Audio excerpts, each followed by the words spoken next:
এমন কোনো মন্তব্য করা উচিত নয় যা থেকে দুই দেশের দ্বিপাক্ষিক সম্পর্ক নষ্ট হয়। শুক্রবার থাইল্যান্ডে মোহাম্মদ ইউনূসের সঙ্গে বৈঠকে বাংলাদেশের প্রধান উপদেষ্টাকে সতর্ক করে দিলেন প্রধানমন্ত্রী Narendra Modi. Illegal border crossings, especially at night, minorities in Bangladesh, including Hindus. শুক্রবার থাইল্যান্ডে মোহাম্মদ ইউনূসের সঙ্গে বৈঠকে সতর্ক করলেন প্রধানমন্ত্রী নরেন্দ্র মোদী। একথা জানান বিদেশ সচিব বিক্রম মিশ্রে। পাশাপাশি বাংলাদেশে হিন্দুদের নিরাপত্তা নিশ্চিত করার বিষয়টিও তুলেছেন মোদী। পাল্টা হাসিনাকে নিয়ে প্রসঙ্গ তুলেছেন ইউনূস। এই দাবি করেছে বাংলাদেশ। বাংলাদেশের সংখ্যালঘুদের নিয়ে করা মোদীর মন্তব্যের ব্যাপারে বিদেশ সচিব বলেন, প্রধানমন্ত্রী বাংলাদেশে হিন্দু সহ অন্যান্য সংখ্যালঘুদের নিরাপত্তা ও সুরক্ষা নিয়ে ভারতের উদ্বেগের কথাও এদিনের বৈঠকে তুলে ধরেছেন। থাইল্যান্ডে বিমস্টেক সম্মেলনের ফাঁকে আজ দুই রাষ্ট্রনেতার সাক্ষাৎ হয়। এই প্রতিকূল পরিস্থিতিতেও বাংলাদেশের সঙ্গে কূটনৈতিক সম্পর্ক জোরদার করতে আগ্রহী ভারত। আলাপচারিতায় এমনটাও জানিয়েছেন মোদী।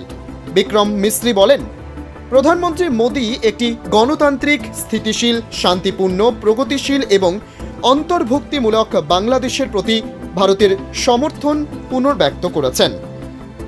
এদিনের বক্তব্যে তিনি বাংলাদেশের সঙ্গে ইতিবাচক এবং গঠনমূলক সম্পর্ক গড়ে তোলার ব্যাপারে ভারতের সদিচ্ছার প্রতিও জোর দিয়েছেন।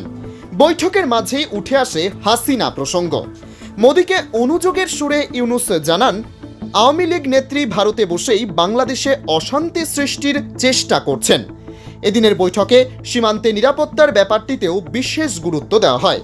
অবৈধ অনুপ্রবেশ রুখতে কঠোর আইন প্রণয়নের কথাও বলেন মোদী। এদিনের বৈঠকে ভারতের বিদেশমন্ত্রী এস জয়শঙ্কর এবং জাতীয় নিরাপত্তা উপদেষ্টা অজিত ডোভালও উপস্থিত ছিলেন বলে জানা গিয়েছে।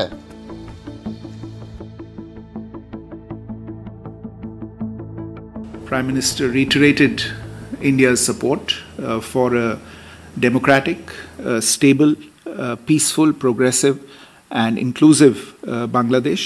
In this spirit, he once again underlined to Professor Yunus India's desire to forge a positive and constructive relationship with Bangladesh based on a spirit of pragmatism.